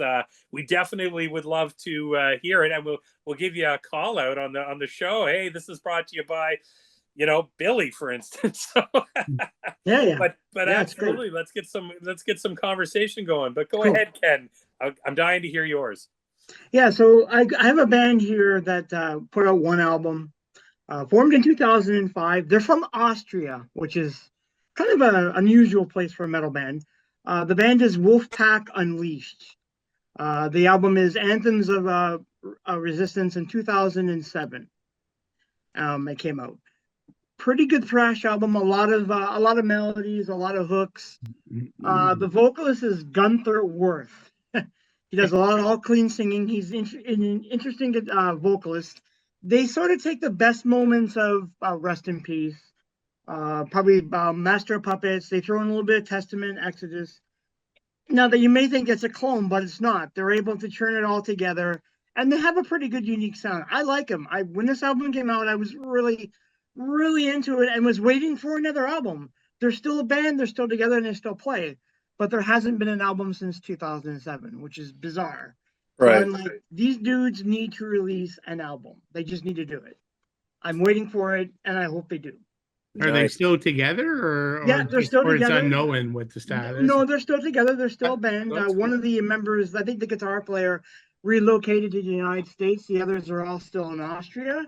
But as far as I know, he's still a member of the band, and they still play. Okay. So it's kind of sucks. But if you don't know it, search it out. You might. I'd be curious to know what you both think about it, because I really liked it when it came out, and I used to play it quite a bit. I played it just recently just to get a feel for it again. But yeah, you should You should give it a shot. It's Wicked. pretty. Next on I have Prototype on my list. Billy, you might be very familiar with this because this is Craig and Lum's band. Prototype, they've been around since '94. They also released 3 full-length albums. I like all 3. Continuum is my favorite one of the bunch, but their last album was 2012. So it's like, dudes, you guys got to start releasing new music. Now it's more like progressive thrash. There's thrash elements, but it's heavy on the prog side. So Craig and Vince, the other 2 members, were in a band called Psychosis, another LA thrash band. So they do have roots in thrash, but they have it kind of in both worlds, the proggy side and the thrash side. Great band, but right now Craig is in Heathen, so I'm not too sure what's going on there. But these guys need to release another album. 3 albums in, and they're all really, really good, solid albums. Search them out too if you don't know them, because they're pretty solid. Mm-hmm. And then next I have Fueled by Fire, California thrash, modern thrash band. So they formed in 2002. They have 3 albums out, pretty solid stuff. They're all like Latinos. They have a really nice logo. Their last album came out in 2013, Trapped in Perdition, and they're still a band. They still play, and I'm waiting for them to put on new music. Like, okay, so what's the holdup? I don't get it. I just don't understand it. Mm-hmm. It's very strange. And then this will apply to the next band, Bonded by Blood, formed in 2005. Again, 3 solid albums. Feed the Beast, their debut, is awesome. I loved it. Their vocalist, Jose Morales, left the band. He reminds me of Zetro, but now he's just basically came back to the band, which is funny. And we're still waiting for new music. It's like, dude, let's get going here. Like, what's the holdup? You got your vocalist back. Let's do it. So Jose actually left the band to form a new band called Wormhole. And I wanted to bring this up because he put out a nationwide competition to create the logo. So I actually did a logo for the band. They didn't pick it in the end, but I sent them a bunch of logos. They liked what I sent, but they went with something else. But I'm still waiting for them to put out an album. It's like, you guys got to get going. If you're going to name yourself Bonded by Blood, where the hell you got to go? You got to start doing this. It's just silly. And then we'll go to Canada. So I added Varga to my list. I like Varga a lot. Prototype was an album I was really into back in the early 90s. They have a really good sound. They're from Hamilton area. Again, they had a couple of great albums, kind of fell apart, disappeared. But it's funny because Joe reformed the band with Dan Fila, I think it was 2011. They put out 2 really good albums, Enter the Metal in 2013, and then Return of the Metal in 2014. So I went to a couple of their shows, and I had a really good time. I know the band quite well. I'm pretty good friends with Dan. I love it. But now Dan and Sean Williamson, the guitar player, are both in Svengali. So it's like, what the hell is going on here? And then Joe, which is funny, Joe just did a show in Ottawa called the Nostalgia Festival last weekend, and he was singing Bee Gees songs to 10,000 people. I'm like, come on, dude. It's like, where's your metal? Like, where's your heart? Like, get back to the metal. I don't know. Very strange, but I think they need to put out an album like pronto. I mean, I don't mind Svengali, but come on, let's get back to the real metal here. Jeez. And then this is another band I talked about before on I think it was the last podcast, Ritual Carnage, formed in 2005. They're from Tokyo, Japan. The singer's American. He goes by the name of Damian Montgomery, but everyone else in the band is Japanese. These guys put out like 3 good albums, solid albums. The last album, I Infidel, 2005. If you not know it, go look it up. It's a great album. He reminds me of Joey Belladonna, the singer, a little bit, but I think these guys are great. They got a vicious sound, and they're falling under the unknown camp. So are they still a band? Or are they not? And I'm like, oh, man, you guys got to release new music. It's just, come on, let's get to it here. Mm-hmm. And then next I'll go to Hades. This is like spelled with the Y, so Hyades. This is a band from Italy. Again, they formed in 1996. They have 4 really good albums. I have all their albums. I was totally into them. Ed Repka's actually did a bunch of their covers. Solid band. Again, they've kind of last album was like 2012 or 13, Roots of Thrash, and nothing. It's like, what's going on? They're still a band, they still play. I don't get it. Maybe it's a money thing with some of these bands. Maybe they just don't have the withdrawal and the finances to record, but they need to record. Right. And again, if you want to search them out, look, and The Worst Is Yet to Come. What a great album. It's got an Ed Repka cover. It's great. There's a dude surfing in a typhoon in like I guess in a city that's been pretty much drowned out by a typhoon. It's great. Look at that cover up. You'll like it. And then we'll go into the past. Defiance, which I also like, the second wave of Bay Area thrash, formed in '85. They have 4 albums. Pretty solid band. They broke up, and then Steve Esquivel returned the band. I think it was 2010. They put out The Prophecy. I liked the return album. I thought it was decent. Then they break up. Now they're apparently a band again in 2019. And they got Jim Adams back in the band on guitar. So it's like they're close to the original lineup as you can get. So what's the holdup? Like, I don't get it. It's like Violence. What's the holdup? Let's get out there and start recording. And then I have Dark Angel. Now, Dark Angel is interesting because we all know that this is Gene's band. They're a vicious band. I love all the albums that they put out in the past. Of course, they broke up and then they reformed in 2013. And I guess the shitty thing here is Jim Durkin passed away.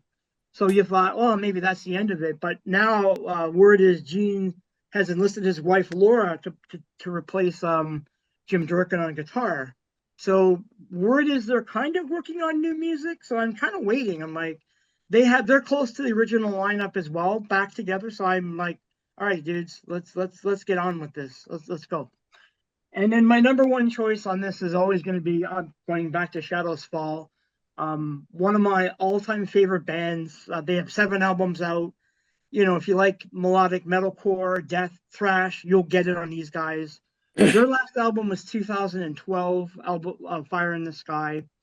And I'm waiting for new music. And if you remember, I did have Brian on ranked as my number 1 vocalist when we did our top 10 vocalist list. I love the guy. He's great.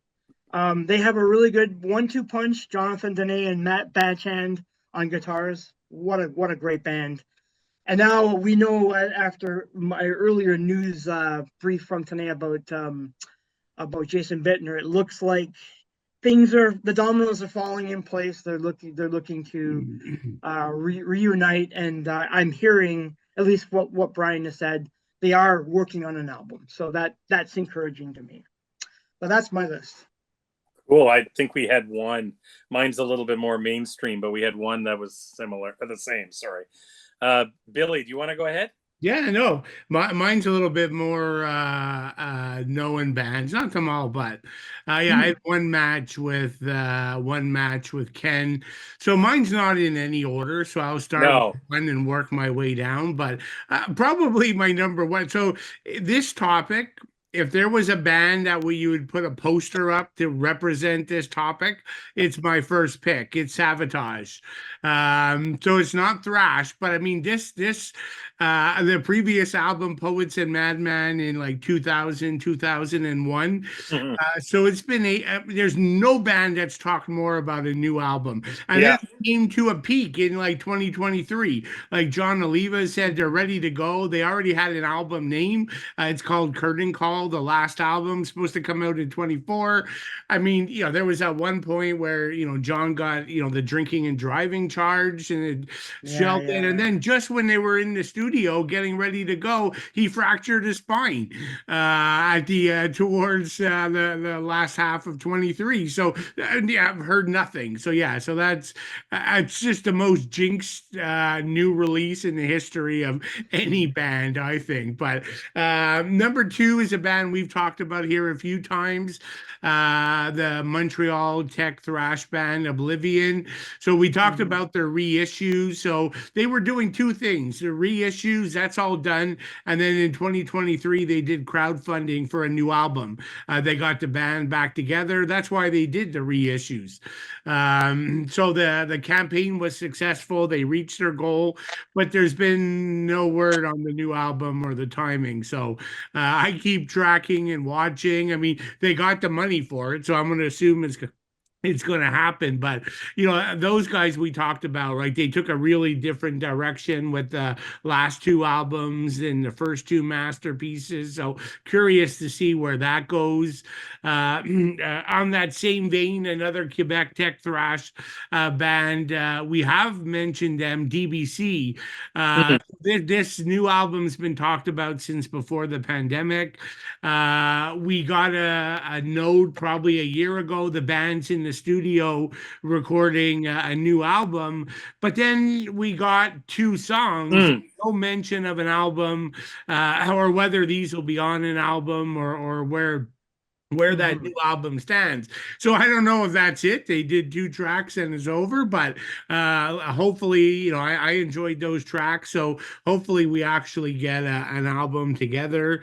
Next, jumping over to crossover DRI. Last album was in 95, Full Speed Ahead. This band is a touring machine. I mean, they're nonstop touring during, especially the US. Like I remember them doing a Texas tour. They did like 6 stops in the state of Texas. Like it's crazy. But yeah, I mean, in 2019, they were talking about doing a new album. Here we are, sort of 5 years later, and we haven't heard anything. So I'd be interested to hear a new album from those guys. My number 5's Not Cheating. I actually had this on here before I got the news last week, Coroner. So I was wondering where the hell the new album is, but then finally this surprise release. So yeah, my number 6, I'm going to death metal. My next 2 are death metal. So Gorguts. So great, again, going back to Quebec, technical death metal. I mean, hell, I got to see them twice just last year alone. Last album was in 2013. They did an EP in 2016. And in 2020, they announced they were working on a new album. So, I do think they are, but, there just hasn't been any updates. Along those same veins, number 7, the tech death metal band Atheist. So Kelly Schaefer has, been a touring machine. Got to see them here in Toronto. They were in Milwaukee Metal Fest. He's got a great young band. The guys are amazing on his band. And every show I see him, he talks about the new album. Yet there's still no word on the release date. Is it this year? I assume if it was this year, we know. So that's back on hold. Number 8 is my match with Ken, Dark Angel. Same here. So yeah, you had that too. I'm probably an outlier here. Like my favorite Dark Angel album is Time Does Not Go. Yeah, that's a good. I think it's their best. So I'm curious to see, do they go more old school, or do they stick on that same more, I don't know, not technical, but a little bit more like a mature song first, sort of heaviness second. And yeah, Gene Hoglan, I've read in a few interviews, he's talking of a new album, and they keep doing pop-up shows as well. So yeah, like the band's playing together. So let's get going. An album together. And that's a band that they never play the festivals I'm at. I would kill to get to see the band together again, but just doesn't work. Staying on the tech thrash side, so I'm going Watchtower. Watchtower has been getting together, reuniting quite a bit lately. They did a few EPs like in the last sort of 10 years, but they're now touring back with the original singer Jason McMaster. I got to see them in 2024 Hell's Heroes, just a few, I don't know, 4 months ago. They were fantastic, but no word of a new album. Maybe this one's wishful thinking on my part, but would love to see a new album from that band. band. And then I'm going back to I'm going to do a power metal band, Gamma Ray. Oh yeah. So Yeah. I love Gamma Ray, like Kai Hansen. He's been very clear that it's not dead. Like it's still a project. Like he talked about in 21, that he's working on new material, but still nothing. I think we all know the success of that, a Halloween tour and all the band. Mhm. That's taking up all his time, but I'm sure you'll get to it. Like I'd love to see it. The only downside is with that is towards the end, before he went back to Halloween, I guess he wasn't enjoying the vocal aspect of it. So Mhm. got that new singer in, so I prefer him singing. But again, anything from him will be helpful. So those are my 10. But really quickly, a couple honorable mentions. I mean, one of my favorite German metal bands. It came up on our recent podcast, Mekong Delta. It's been No, like 4.5 years since a new album. How about Forbidden? Like with the new Yes. on my list. talked about that, Ken. I think you were giving us an update. That'd be interesting. The Canadian band Into Eternity, they've been Yeah. talking Yeah. about it. Stu Block doing the vocals. Mhm. They've gone silent for a couple years. I don't know what the hell's going on there. The other thing that's been on my mind is the Montreal band Martyr, Oh the yeah. Yeah. band by Chewy, right? That thing, they keep doing reunion shows. So why not do an album, right? Like I love a new album from those guys.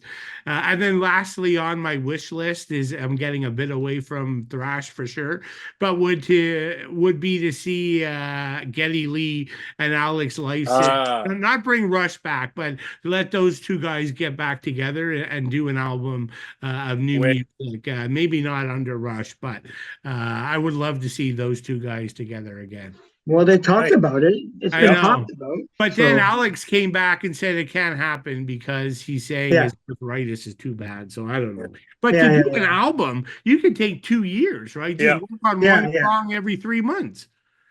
I think that comment about his arthritis was probably more for live shows. Well, yeah, because you would expect people would want them to tour. No, Oh yeah, absolutely. but an album's better than nothing. Oh Absolutely. yeah, yeah. I would take an Yeah, album any day of the week. yeah. Yeah, for sure. No, cool list, guys. I had Forbidden on there as well, but I got some there that we know there's an album coming. We just don't know exactly. Like I'll go through my list here, but the first two aren't thrash, and they're very similar. Not that I'm cheating, but first and foremost is Merciful Fate. I mean, their last album, 1999, Nine, which is one of my favorite albums. And like they had a new song, they toured, they went to Montreal and Toronto last year, and they had a new song released for their tour, which leads into King Diamond, who's on tour this fall, going through Canada and many dates in the US. I mean, it's been since 2007, Give Me Your Soul, Please. And, the Metal Voice just did an interview with Brian Slagle from Metal Blade, and he's saying that there'll be a King Diamond album, a new King Diamond album coming out prior to a Merciful Fate album. So, Oh, cool. But any time, Jim, like this no time. It won't be this year, but they think they may really? have something for the Canadian dates on the tour. He was Oh, very nice. hopeful that they're going to have. I I assume it'll be probably a song or two songs, but at least a song for the King Diamond tour that's coming. So that's way too long, and I mean such a that Wow. I love King Diamond, I love Merciful Fate, so big fan and can't wait to get something new there. Who else do I have on my list here? A little bit newer, but still, Corrosion of Conformity. I mean, they haven't had an album out Yeah. since 2018, so like, and Mhm. they're still together from what I understand. So it's time, guys. It's 6 years, man. That's a long time. Which falls into even Sacred Reich. I mean, we did the Sacred Reich show and Awakening in Yeah. 2019.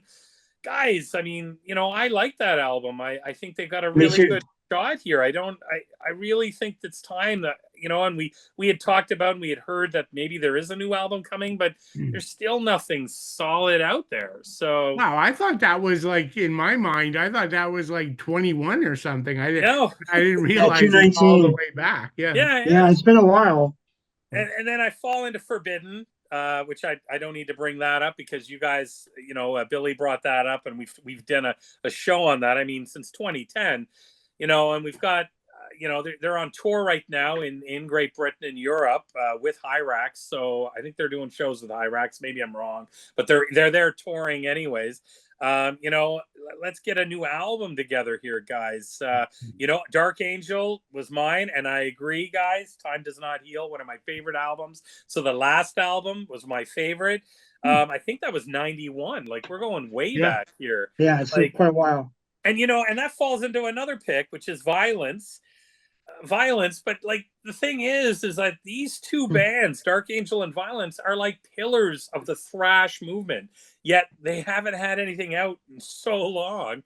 But it's like Violence, Billy just saw them in Vac like last month, so like, come on, guys, what's going on? And that and then I had put Death Angel, even though they had the Bastard tracks during the lockdown, but Humanicide in 2019, I don't know what's going to happen there. It's kind of scary, but I'd love to have another album. And then the funny thing is, I put this on my list. I've got 12, I think, but Pantera, I don't know what's going on there. We're hearing rumors, we're hearing rumblings. Yeah.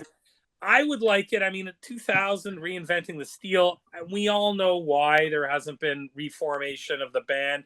Totally get it. But with the Abbott family giving the blessing on the tour and that sort of thing with Metallica and them going out on their own on the tour, I think, they've got a pretty solid thing going on here. And with the numbers they're pulling in on the tours, I would say a natural progression would be an album. I don't know how you guys feel about that, but yeah, I actually sat on my honorable mention too, but I gave too many, so I didn't want to keep going.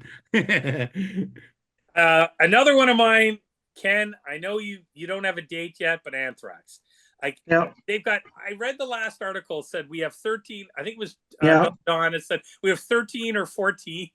Like, which is it? What do you have written? Come on. Like, it's time to get a date here together. Well, the thing, though, Jim, is that it's kind of misleading because previously Joey was saying that he's pretty much finished all his all the vocals. So it's like, okay, so now you're saying you're not? I don't get that. So it's kind of confusing. Yeah, and come on, guys, All for Kings, that was 2016. You're a big four thrash band.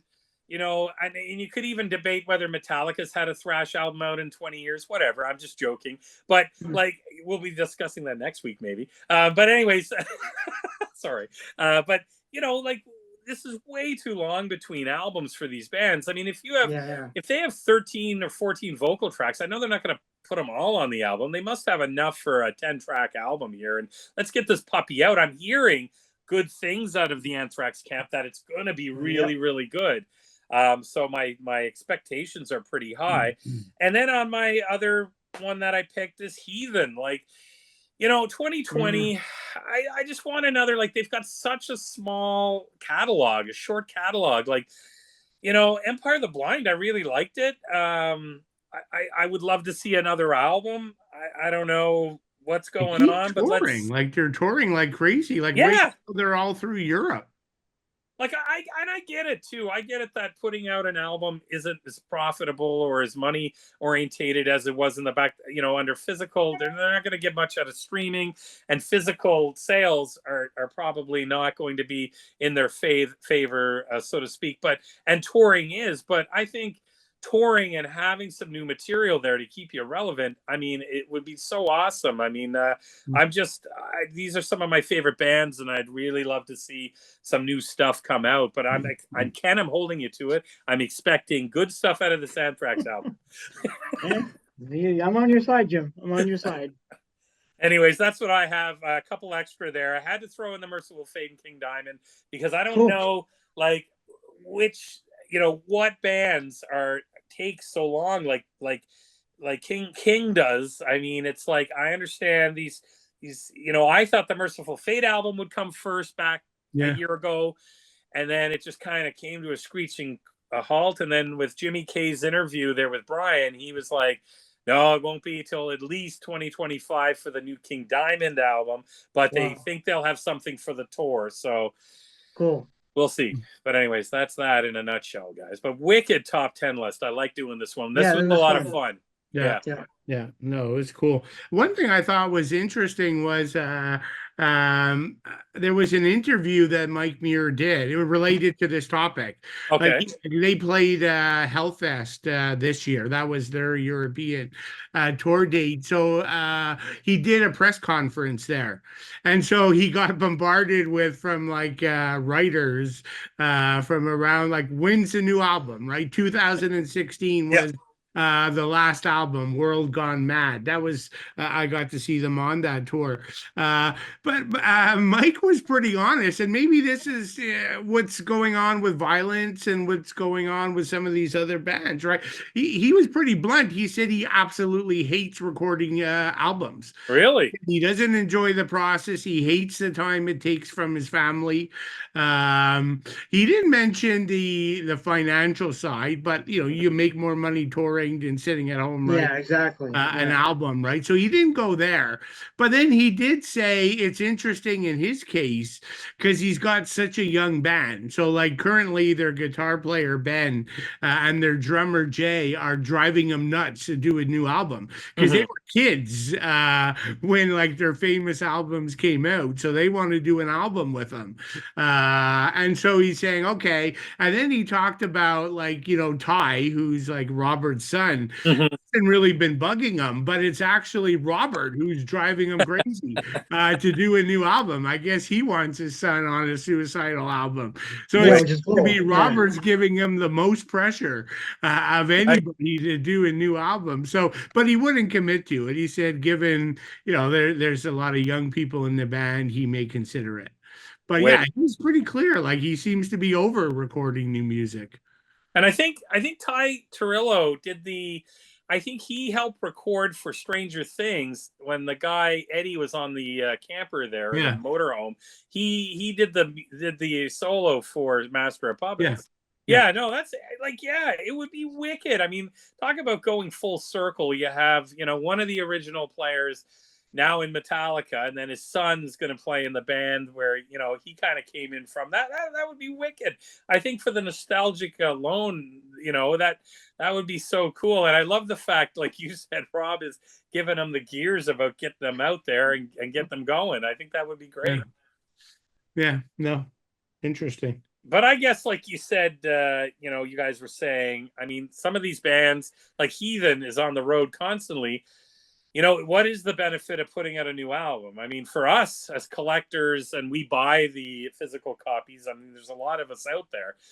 It's great, but is it really going to add to the experience they're having? I just think, when you get up around, like, what do they have? 4 albums? If they can get up to like 6 or 7 albums, then they can start really headlining some their own shows. Mm. And the more Yeah. material they have, I mean, I get it. It wasn't from there's a big stretch there, but on the same token, for my thoughts, you'd want to just get that out there and get people listening to it. Get those, I mean, in this day and age, I guess, get those streams in and get it out there and stay in those headline news, so your shows sell a lot better. But anyways, I guess it's easier Yeah. said than done. Yeah. Yeah, it's a tough one, right? Like I did an interview the other day with Michael Gilbert of Flotsam and Jetsam. Nice. And so he talked about, I was kind of maybe giving him the gears a little bit in a nice way. Like, let's hear, because I saw them at Vakken and they pretty much, which I like they almost played only the first 2 albums and one song from the latest record, which is a great new record. Yeah. But like, and I'm telling him like, look, I know I have a lot, I have, thinking of you guys, like we're old school fans. We like the new stuff too. And he said Mhm. they struggle, right? Like the people don't want to hear the new stuff, right? They want to Yeah. they want to do all new stuff. And True. it's like they're, like it's a tough call, right? Like fans want to hear the old stuff. So back to your point, Jim, right? Like you could go and do the new album, but then people are paying money to go to the shows and want the old stuff. And that's a It's a great point. vicious circle. You take Queensryche, for instance. They're on that Origins tour for the past 8 months. They're doing the first 2 albums. Yeah, yeah, true. And that's with Todd LaTorre singing Jeff Tate's stuff, which is great. He does a great job. All hats off. But like, yeah, they had a new album out with the Digital Noise Alliance last year, and I don't think they play anything off it. So it is. I guess you got to play what the people want. So yeah. Well, you have to understand though that a lot of people who come to shows are a lot younger, so they're True. hearing, "Oh yeah, this band was great back in the day." So obviously, when they go to a show, that's what they expect to hear. Yeah. Stuff that we heard years ago because we've been listening to music for so many years. So I understand why people want to hear that stuff because young kids they wouldn't have been around when Flotsam first started. Mm-hmm. They want to hear that music. It just makes sense. But I also understand musicians wanting to play new music. So to Billy's point, Gilbert, of course they want to write new music and they want to play the new music. It makes sense. But you don't want to keep playing a classic song forever and ever and ever. You get bored of it. Mm-hmm. So I get it. I totally understand that process, but it's hard. It's probably hard because you have to appease people who want to come to your shows. And if they find out that you're not playing like the classics, maybe nobody will want to buy a ticket. That's true. So it makes it even harder. Yeah, no, I hear you. Sell a ticket, I agree with you, Ken, about the new fans. Like, I think, but I do think a lot of old fans are not as open to new music as the three of us are, right? Like, I would argue that 60, 70, 80% of 50-year-old metal fans are going to see shows and would be disappointed with new material. Right. True.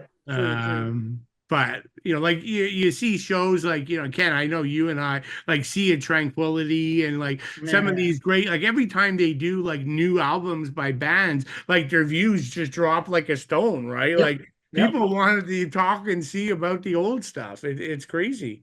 But and it's like Iron Maiden. When Iron Maiden goes on tour and the casual fans that show up, they don't sing Number of the Beast for one tour. Everybody's disappointed, but let's be honest, some guys in Toronto and Montreal, like you guys, have seen Iron Maiden 5-10 times. You want to see different stuff because you've heard the Number of the Beast so many times, but they get disappointed. That's true. Without I wanted to see it, and they go there for it. You've got the mix between the newer fans, the casual fans, and kind of the stay fast fans like us. Yeah. Well, Jimmy, I don't think anyone wants to hear Senjutsu live. So I know. I agree with Billy. I don't think anyone wants to hear that shit. Yeah, no way. Yeah. But I also don't want to hear 2 minutes to midnight again. I can't bear to hear that live again. Yeah, you've heard it so many times. I know. I get it. One last thing before we sign off here, guys. I just want to know if you guys heard or have any opinion on the new Motley Crue single, the Beastie Boys cover for "Fight for Your Right to Party." Dude, that's awful. It's terrible. It's awful. Yes. I heard it. New. Like, is that different than the one from a month or month and a half ago with John 5? Yeah. It's I didn't know. Okay, it just was released on Friday. Yeah, it's awful. Billy, it's god awful. Those guys need to retire. It's time to retire.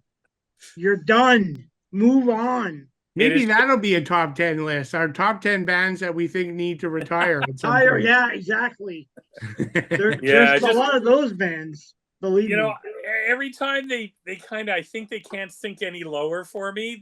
They put that out, and it sounds like a bunch of 60-year-old men just trying to, like, I don't know what they're trying to do. I mean, they're coming out with an EP that's going to be on it. That other single that Bill was talking about is going to be on, and they're going to have a couple more songs. But it's just like, what are you guys doing? It's just, I haven't read a good comment online about it. I got halfway through the song and shut it off. No, it's awful. Yeah. It's brutal. But anyways, I'll give it a listen to after the podcast. Just go for it. Now you gotta be curious. 3 minutes of your life you won't get back. Yeah, exactly, Jim. So that concludes the end of our podcast. Ken, do you want to, Ken, do you want to announce you're going to be hosting, I believe, next week's show? You want to bring up what we're going to be discussing? Yep. So we're going to be talking about the Black Album. Nice. Album that will I guess there'll be a lot of interesting discussion. It's divisive by some fans. Some fans like it, some fans don't. I happen to love the album. I've always liked that album, so it'll be interesting to hear your points of view, guys. And I know you guys are, from knowing you guys, you're so on it, so it should have some interesting. There's a lot of really good topics to talk about that album with the songs, what they did, why they did what they did. So yeah, it'll be good talk. And you know what? I think this falls perfect because we did our first Metallica podcast on Justice, and now we're going right there. I mean, eventually we'll probably get to the first three, but this is a big part of Metallica's big part of Metallica's discography. You go from Justice to the Black Album, and they just skyrocket them into, as well as the thrash movement and the metal movement. So no matter what you say, and we're going to talk about it next week, you can't deny that. So no, you cannot. They're millionaires. That's right. Bottom line, they're rich. Great. Well, thanks everybody for tuning in, and again, check us out. Leave some comments. You got some ideas for some podcasts or top 10 lists? Drop us a line in the comments, and have a great night, everybody. Yep. Have a good night. Good night.